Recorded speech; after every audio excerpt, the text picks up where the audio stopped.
So hi my dear NEET PG aspirants, this is Manas Khanduja on Manas Khanduja's Chemistry at the channel। तो बच्चों आपको पता है 1 week के बाद आपके Uttar Pradesh NEET PG counselling का चॉइस फिलिंग स्टार्ट हो जाएगा। और उससे पहले डिफरेंट डिफरेंट प्राइवेट कॉलेजेस की क्या फीस स्ट्रक्चर रहती है, क्या स्टाइपेंड आपको ऑफर करते हैं और उत्तर प्रदेश में सर्विस बॉन्ड कितना है, उन सारी डिटेल्स को मैं इस सेशन में आपके साथ शेयर करूंगा। इसे आप जरूर एंड तक देखें। अगर आप एलिजिबिलिटी को लेकर भी आपके मन में डाउट है यूपी नीट काउंसलिंग के रिगार्डिंग, और सर्विस बॉन्ड या फिर स्टाइपेंड को लेके जितने भी आपके डाउट है, इस सेशन में मैं कोशिश करूंगा आपकी क्लियर हो जाए। तो ये मैंने MD MS तक लिमिटेड रखा है। MDS का सर्विस बॉन्ड तो मैं आपको बता दूंगा, बट MDS जो डिग्री है उसके फीस स्ट्रक्चर इसमें मैंने डिस्कस नहीं करी है। तो 2 डिग्रीज को मैं यहाँ पे रेफरेंस ले रहा हूँ, MD एंड MS। ओके, तो स्टार्ट करते हैं with the schedule. What is the schedule of UP NEET counselling, UP NEET PG counselling 2024। तो देखो, जैसे ही 18 तारीख को आपका ऑल इंडिया का रिजल्ट आ जाएगा, तो उसके बाद ही शुरू होता है लगभग चॉइस फिलिंग। ऑल इंडिया का 18 को आना है रिजल्ट, चॉइस फिलिंग उसकी भी स्टार्ट हो गई है, सीट मैट्रिक्स उन्होंने कल डाल दी है। तो 18 से 25 तक आप यहाँ पे चॉइस फिलिंग करोगे। 27 को रिजल्ट आ जाएगा और 28 से 30 अपना एडमिशन प्रोसेस, डॉक्यूमेंट वेरिफिकेशन कराने के लिए जो जाना होता है नोडल सेंटर पे, ये सब चीजें आप कर सकते हो। एक सबसे क्रिटिकल बात जरूर याद रखें, अगर आपने कभी यूपी की काउंसलिंग नहीं करी होगी ऑब्वियसली MBBS, तभी इसमें पार्ट ले पा रहे होगे। आपको चॉइस फिलिंग के जो लास्ट डे होता है उस दिन लॉक करना होता है। अगर आप लॉक करना भूल जाते हो तो फिर आपका फाइनल नहीं माना जाता, आपका फिर है ना अलॉटमेंट नहीं होता। अगर आपने अपनी चॉइस को लॉक नहीं करा है, यूपी में ऐसा होता है ऑटोमेटिक लॉक का सिस्टम नहीं है। तो अगर आप लॉक करोगे फाइनली तभी आपको अलॉटमेंट मिलेगा। ऑल इंडिया में अपने आप ऑटोमेटिक लॉक हो जाती हैं आपकी चॉइसेस, बट यूपी की नीट काउंसलिंग पीजी यूजी दोनों में ही, यूजी में अगर आपको याद हो तो आपके साथ इसमें हुआ होगा, लॉक आपको करना होता है।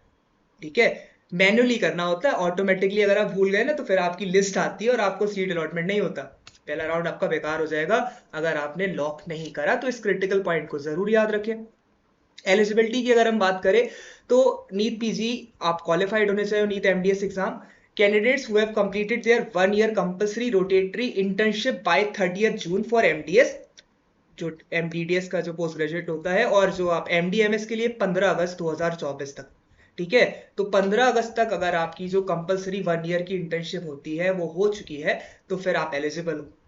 कैंडिडेट्स हु हैव पास, अब गवर्नमेंट मेडिकल कॉलेज की अगर आप सीट चाहते हो तो क्या क्या क्राइटेरिया है। तो एक तो सबसे पहले चीज, आपका जो MBBS BDS हो वो किसी उत्तर प्रदेश के गवर्नमेंट या फिर प्राइवेट मेडिकल कॉलेजेस से हो। कुछ गवर्नमेंट मेडिकल कॉलेजेस में नहीं आते, वो भी मैं आपको बता दूंगा कौन कौन से। जैसे आपने SRMS से करा है, आपने किंग जॉर्ज से करा है, राम मनोहर लोहिया से करा है, तो आप एलिजिबल, जितने भी हैं वो government medical colleges. MBBS BDS करा है तो आप पोस्ट ग्रेजुएशन की जो MD MS की सीट्स होती है वो आप उत्तर प्रदेश से कर सकते हो। पर अगर आपने अलीगढ़ मुस्लिम यूनिवर्सिटी से MBBS करा है, बनारस हिंदी यूनिवर्सिटी IMS वाराणसी से करा है, एम्स रायबरेली, एम्स गोरखपुर, तो आप गवर्नमेंट मेडिकल सीट्स के लिए एलिजिबल नहीं हो।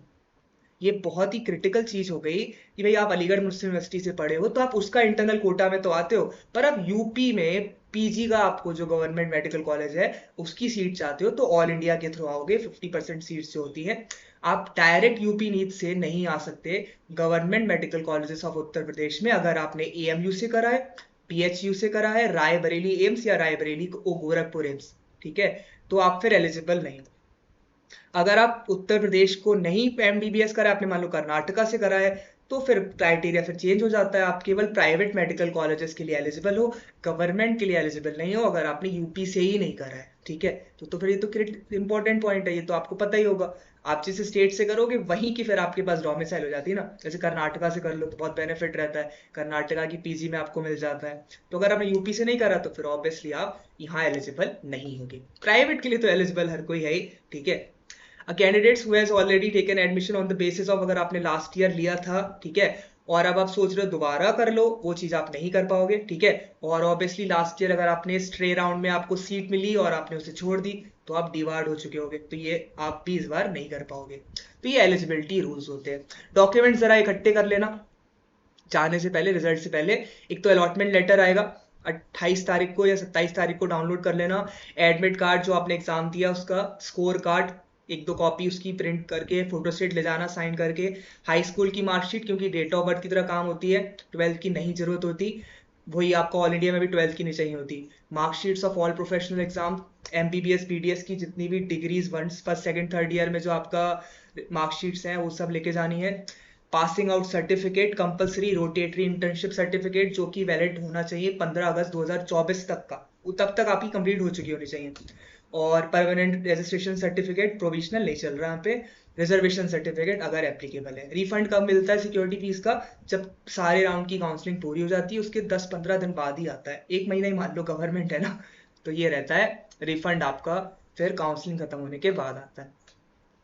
सिक्योरिटी फीस अगर आपको केवल गवर्नमेंट मेडिकल कॉलेज में चाहिए, चाहे डेंटल हो चाहे एमडीएमएस, 30,000।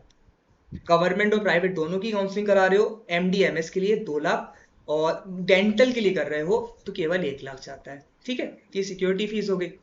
सर्विस बॉन्ड की अगर हम बात करें तो अगर आप उत्तर प्रदेश के गवर्नमेंट मेडिकल कॉलेज से MD, MS, MDS, PG diploma करते हो तो या तो आप 40 लाख रुपए दे देना अगर आपको इनका सर्विस बॉन्ड से बचना है। अगर आपने डिग्री ली है तो 40 लाख, डिप्लोमा करा है या एमडीएस करा है तो 20 लाख रुपए, वरना 2 साल आपको यहाँ पर सर्विसेज अपनी प्रोवाइड करनी होगी एज अ रेजिडेंट और जो भी ये चीजें लिखी हैं। ठीक है, तो ये 2 इयर्स का रहता है और इससे बचने का तरीका है 40 लाख। तो 40 लाख में तो अपना खुद का सेटअप डाल लोगे ना, इन्हें क्यों दोगे? तो ये आपको 2 इयर्स करना पड़ेगा फॉर इफ यू आर, आपने गवर्नमेंट से करा है एमडीएमएस तो ये फिर आपका एलिजिबल सर्विस बॉन्ड रहता है उत्तर प्रदेश में। एमडीएमएस का थोड़ा पैसे कम है, साल दोनों के, एमडीएस का 20 लाख है और एमएसएमडी का 40 लाख है बचने के लिए। ठीक है, पर आप 40 लाख से तो फिर बहुत कुछ हो जाएगा ना, तो अब तक पता नहीं, पर ये 2 साल आप याद रखना सर्विस बॉन्ड रहता है यूपी में गवर्नमेंट मेडिकल कॉलेज से। अगर आप एमडीएमएस करते हो तो आपको फिर ये रूरल सर्विस जहां भी ये कहेंगे वहां पे प्रोवाइड करानी पड़ेगी। डिपार्टमेंट वाला रूल भी बिल्कुल याद रखिए, अगर आपने फाइनल राउंड जिसे हम स्ट्रे वैकेंसी राउंड कहते हैं, देखिए ये रहा अंतिम तक जो भी लास्ट है उसमें आप सीट छोड़ते हो तो नेक्स्ट ईयर के लिए आप डिवार्ड हो जाते हो, तो ये रूल भी आप ना भूलें। आखिरी राउंड में जाकर, ये नीट पीजी यूजी दोनों में ही रहता है रूल, आखिरी राउंड में कोई सीट छोड़ता है तो फिर वो अगले साल के लिए भी डिवार्ड हो जाता है। तो तुम्हारे दिमाग में तुम्हें ड्रॉप करना है और मान लो तुम्हें कोई ऐसी ब्रांच मिल जाए, तुम उस पॉइंट पे तो उसे ले लेते हो, फिर रियलाइज होता है कि यार इसमें फ्यूचर नहीं है या ये मेरा पैशन नहीं है इसमें, और फिर उसे छोड़ने का मन करे तो फिर लास्ट राउंड में उसे छोड़ नहीं पाओगे। क्योंकि देखो यूजी में तो बस एक एमबीबीएस का फैसला लेना होता है, बट पीजी में तो डिफरेंट डिफरेंट ब्रांचेस हो जाती है ना। आप किधर जाना चाहते हो, सर्जिकल जाना चाहते हो, मेडिसिन में जाना चाहते हो, मेडिसिन में गायनेक बनना चाहते हो, पीडियक बनना चाहते हो, किस फील्ड में जाना चाहते हो, पेशेंट से आपको कांटेक्ट अच्छा लगता है डायरेक्ट, या फिर आप पेशेंट से दूर रहना चाहते हो। ठीक है ना, कुछ होते हैं डायरेक्ट पेशेंट से रहे या कुछ बैक द हैंड काम करें। ठीक है, तो वो सब चीजें आपके दिमाग में होंगी। बहुत ज्यादा पैसा चाहिए, प्राइवेट सेक्टर में जाना या गवर्नमेंट में सिक्योरिटी स्टेबिलिटी चाहिए, तो इन सब चीजों को पहले सोच लेना स्ट्रे राउंड से पहुंचने से पहले। ठीक है, यही बहुत बड़े डिसीजन होते हैं, तभी आपको टाइम भी है, ब्रांच को लेके सीनियर से रिसर्च वर्क करो, अपने स्टेट में देखो जहां आप अप्लाई कर रहे हो क्या डिमांड है भाई, जिस शहर में आप जाना चाहते हो वहां पे वो चीज़ है। आप रेडियोथेरेपी या फिर जो भी रेडियोलॉजी ब्रांच होती है वो जाना चाहते हो, वो आपकी जिस सिटी में आप जाना चाहते हो वहां उसका इतना स्कोप है क्या, तो ये सब चीज़ें आप रिसर्च करें। ओके, तभी इसका फैसला ले, क्योंकि यूजी और पीजी में बहुत ज़्यादा डिसीजन को लेके होता है। यूजी में तो बस कॉलेज चाहिए होता है, गवर्नमेंट कॉलेज मिल जाए, फिर एक पॉइंट के बाद प्राइवेट मिल जाए कम फीस वाला, तो यही चीज़ फैक्टर होती है। पर जब आप पीजी करते हो ना तो फिर अब आपका फ्यूचर डिसाइड होगा इससे, कि भाई क्या मुझे पसंद है, क्या मैं उसका हैंडल कर पाऊंगा स्ट्रेस, क्या उसमें फ्यूचर है या नहीं। ठीक है ना, ऐसी ब्रांचेस होती जा रही हैं जो शायद इतनी ज़्यादा नहीं इंपॉर्टेंट हो। ठीक है ना, ओवरऑल उनकी वैल्यू कम होती जा रही है, तो इन सब चीज़ों को भी आप ध्यान में रखें। ठीक है, बाकी as a person from a non medical background मैं आपको काउंसलिंग में तो थोड़ी बहुत हेल्प कर सकता हूँ, बाकी तो मेरा जनरल आइडिया है। तो ये सब चीज़ों के लिए आप किसी भी सीनियर से जो उस ब्रांच में हो या फिर आपकी फैमिली में कोई डॉक्टर्स हो, थोड़ा रिसर्च वर्क करें। ठीक है, और बहुत अच्छे से रिसर्च करें, काफ़ी इंपॉर्टेंट डिसीजन होता है। एमडी एमएस की अगर हम फीस स्ट्रक्चर की बात करें तो एसआरएमएस की फीस अभी फिर से बढ़ी है। ठीक है, ओके, तो ये राम मूर्ति है, काफी अच्छा मेडिकल कॉलेज है, प्राइवेट की फीस स्ट्रक्चर है। ठीक है, फिर आप शारदा है नोएडा में जाना चाहते हो, एक्सपोजर अच्छा मिल जाएगा, एनसीआर रीजन है। ओके, फिर अगर हम बात करें, सुभारती का केस चल रहा है, माइनॉरिटी बनना चाह रहा है तो इसकी फीस चेंज हो सकती है, अभी इसका केस चल रहा है। हिंद इंस्टीट्यूट अच्छा है, काफ़ी अच्छी, इसका एमबीबीएस के लिए भी अच्छा रहता है और पोस्ट ग्रेजुएशन के लिए भी अच्छा है। तो ये इनकी फीस है, और आप देखो 25 लाख मैक्सिमम है, और मिनिमम आप देख सकते हो 20-20 लाख एमडीएमएस का जो आपका क्लिनिकल कोर्सेज है। ठीक है, नॉन क्लिनिकल तो काफ़ी सस्ता है इसके कंपैरिजन में। और पैथोलॉजी अगर हम मीडियन देखते हैं तो 12 लाख है, एवरेज 12 लाख। इधर अगर आप एमडीएमएस का एवरेज देखते हो, ठीक है, इसको हटा दो क्योंकि सुभारती का केस चल रहा है, पढ़ सकती है, और ये आपका फिर है ना एवरेज 22 लाख रहता है एमडीएमएस का। ठीक है, नॉन क्लिनिकल 8.5 लाख मान सकते हैं कि एवरेज है।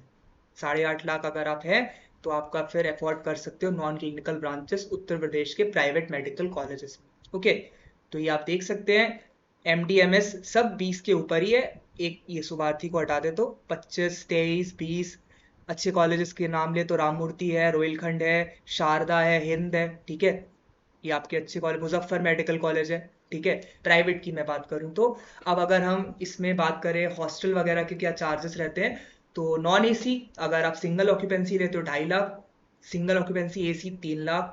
भाई अब मान लो आप नॉर्थ साइड, काफी नॉर्थ से रहने वाले हो, एकदम से यूपी की गर्मी बर्दाश्त नहीं होती तो एसी वाले रूम रहता है। भाई अब वेदर चेंज होता है ना, तो फिर यार पढ़ रहे हो, एक तो वैसी मेहनत करनी है, तो उस हिसाब से आप सोच लेना 2.5 lakh 3 lakh. Non AC double occupancy आप अकेले रहना चाहते हो, दो के साथ रहना चाहते हो, दो के साथ रहोगे तो 1,75,000। AC double occupancy 2,10,000। Security fees भी इंक्रीज करिए लास्ट ईयर से, अब 5 लाख हो गई है। और विविध शुल्क जो कि हर साल जाती है 1,28,400। सिक्योरिटी फीस एक बार देनी होती है 5 लाख रुपए, ये आपकी रिफंडेबल होती है, वापसी योग्य लिखा है यानी रिफंडेबल है। बट विविध शुल्क आपकी हर साल देनी होती है 1,28,400, यहाँ पे फिक्स्ड है। यूपी के प्राइवेट मेडिकल कॉलेजेस में कोई कोई हिडन फीस होती है, अब इन्होंने फीस बढ़ा दी है तो शायद वो चीज ना हो। ठीक है, पर फिर भी आप कॉलेज लेवल पे रिसर्च जरूर करें। कुछ कॉलेजेस क्या करते हैं, एग्जाम फीस के नाम पे काफी पैसे ले लेते हैं। ठीक है, तो उस चीज को जरूर रखें। इसी साल यूपी के कुछ प्राइवेट मेडिकल कॉलेजेस की फीस बढ़ी जो मैंने आपको शो करे, और भी आपका बढ़ सकता है, बट इस पॉइंट पर इतनी फीस है। ये बिल्कुल लेटेस्ट आपका नोटिफिकेशन मैंने आपके साथ शेयर करा है। ठीक है, तो ये बिल्कुल अभी जो थोड़े दिन पहले यूपी के सारे प्राइवेट मेडिकल कॉलेज की फीस बढ़ी है, उनका केस जो जीते थे वो वाला नोटिस है। ठीक है, पुराना वाला नहीं।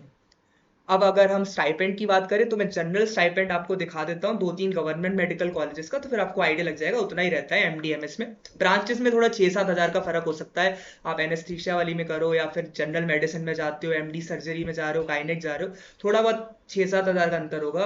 पर फर्स्ट ईयर में 1,09,000, फिर ये 1,12,000, 1,16,000। King George medical university best आता है गवर्नमेंट मेडिकल कॉलेज में, इसका है फर्स्ट सेकंड थर्ड ईयर का। ठीक है, फिर दूसरा अच्छा college doctor Ram Manohar Lohia government medical college, 1,08,672, 1,11,664, 1,14,656 रुपए। फिर एक मेडिसिन वाला भी मैंने निकाला था, महारानी लक्ष्मीबाई मेडिकल कॉलेज, तो आप फर्क देख रहे हो, 6-7 हज़ार का ही है, 1,09,980 रुपए, 1,04,040 रुपए, और 1,07,100 रुपए है ये लक्ष्मीबाई झांसी में जो मेडिकल कॉलेज है। ठीक है, तो ब्रांचेस से थोड़ा 6-7 हज़ार का फर्क पड़ सकता है गवर्नमेंट मेडिकल कॉलेज में, पर ऑन एन एवरेज 1 लाख रुपए तो मिल ही रहा है। 90 हज़ार तो शायद 1-2 साल पहले था, अब ये 1 लाख हो गया है, और ये बिल्कुल लेटेस्ट है, इनकी काउंसलिंग से ही मैंने निकाला है। ठीक है, तो 2024 के लिए एक एसआरएमएस का और दिखाता हूँ। प्राइवेट वालों का तो पैसा कमाना मकसद है, तो उनका तो स्टाइपेंड इतना अच्छा नहीं रहता। तो आपको मैं एमबीबीएस अगर आप एसआरएमएस से करते थे तो आपका 7,500 तो ये इंटर्न्स के तौर पे देते थे। फर्स्ट ईयर एमडीएमएस 32,000 रुपए, second year MDMS 34,000, third year 36,000। फिर वो तो एडवांस लेवल के कोर्सेज होते हैं डीएम एमसीएच वाले, तो अभी तो आपका उससे मतलब नहीं है, आप एमडीएमएस के बाद ही करोगे उन्हें। तो आप 32, 34, 36 देता है प्राइवेट मेडिकल कॉलेज एसआरएमएस, जो काफी अच्छा है और जो सबसे महंगा है। तो आप बाकियों का सोच ही सकते हो फिर कितना ही होगा, 3-4 हज़ार ज्यादा हो जाएगा ज्यादा से ज्यादा। बट ये प्राइवेट का है क्योंकि इनका मकसद है आपसे पैसे कमाना, और गवर्नमेंट मेडिकल कॉलेज में आप पे लोड तो होगा ना काफी, तो इसलिए उनका बनता भी है इतने पैसा देना यार। ठीक है, इतना पेशेंट लोग इतना गवर्नमेंट मेडिकल कॉलेजेस में चाहता है, और यूपी की पॉपुलेशन के हिसाब से आप केरला में देखो 60-70 होता होगा, पर यूपी में कितना लोड होगा डॉक्टर पे, तो उस हिसाब से पैसे बनते भी हैं। ठीक है, तो ये आपका स्टाइपेंड है। एलिजिबिलिटी क्राइटेरिया मैंने आपके साथ शेयर करा। बॉन्ड मैंने आपको बताया 2 साल का होता है। मान के चलो 1 लाख रुपए स्टाइपेंड आपको गवर्नमेंट मेडिकल कॉलेज में मिलता है, चाहे आपकी एमडी एमएस में कोई सी भी आपने स्पेशलाइजेशन ले रहे हो, 1 लाख मिनिमम रहता ही है। ज़्यादा से ज़्यादा 1,9 हो जाएगा पहले ही साल का। इस पीडीएफ को अगर आप डाउनलोड करना चाहते हो तो मानस खंडूजास टेलीग्राम चैनल है मेरा, ठीक है, मानस खंडूजास केमिस्ट्री अड्डा के नाम से। लिंक डिस्क्रिप्शन में होगी, कमेंट में होगी, उसके थ्रू ज्वाइन कर सकते हो। इंस्टाग्राम पर्पस नहीं, आप चाहो तो कर सकते हो, ठीक है। बट वहाँ फिर वो एमबीबीएस के रिगार्डिंग में भी ज़्यादा शॉर्ट्स डालता हूँ, धीरे धीरे उसमें भी पीजी के रिगार्डिंग डालूंगा, ठीक है। तो आप पीडीएफ डाउनलोड करने के लिए इसे कर सकते हो अगर इस वीडियो से आपकी हेल्प होती है, उस डेटा से आपको थोड़ी हेल्प मिल पाती है, ठीक है। Once again I am from a non medical professional, but मैं काउंसलिंग में आपकी पूरी हेल्प कर सकता हूँ, क्योंकि ना डेटा वर्क, रिसर्च, एनालिसिस काफ़ी चीज़ें आती हैं। तो वही इंसान के ऊपर है कितना वो रिसर्च कर सकता है, कितने डॉक्यूमेंट्स वो पढ़ सकता है, कितनी उसकी सोर्स है, ओके। तो उसी में मैंने पूरी कोशिश करी है आपको जितना डाटा, ऑफिशियल डॉक्यूमेंट्स, देखो 4/5/2024 का इनका डॉक्यूमेंट है स्टाइपेंड का, ठीक है। फिर ये अगर मैं आपको दिखाऊं तो ये पूरा आपको एमसीसी की ऑफिशियल साइट पे मिल जाएगा, ठीक है। तो कोई भी ऐसा नहीं है, रिसर्च पर थोड़ी सी मेहनत लगी है, और उसमें अगर इससे आपका थोड़ा बहुत भी फायदा होता है तो आप लाइक करें और सब्सक्राइब करें इसी तरह की रेगुलर अपडेट्स पीजी काउंसलिंग खत्म होने तक अगर आप चाहते हो, ठीक है। तो यूपी नीट काउंसलिंग के regarding stipend, fees structure, private medical colleges का, सर्विस बॉन्ड, एलिजिबिलिटी क्राइटेरिया और documents required during the time of admission process मैंने आपके साथ शेयर करे। आप चाहो तो स्क्रीनशॉट ले लो, वरना आप चाहो तो इस टेलीग्राम चैनल पे ज्वाइन करके इस पीडीएफ को डाउनलोड भी कर सकते हो। So this is Manas Khanduja on Manas Khanduja's chemistry Adda channel. All the best for your UP NEET PG counseling that starts from 18th November, while the all India counseling seat matrix has been provided and you can do the choice link for that. Okay, bye bye, have a nice day.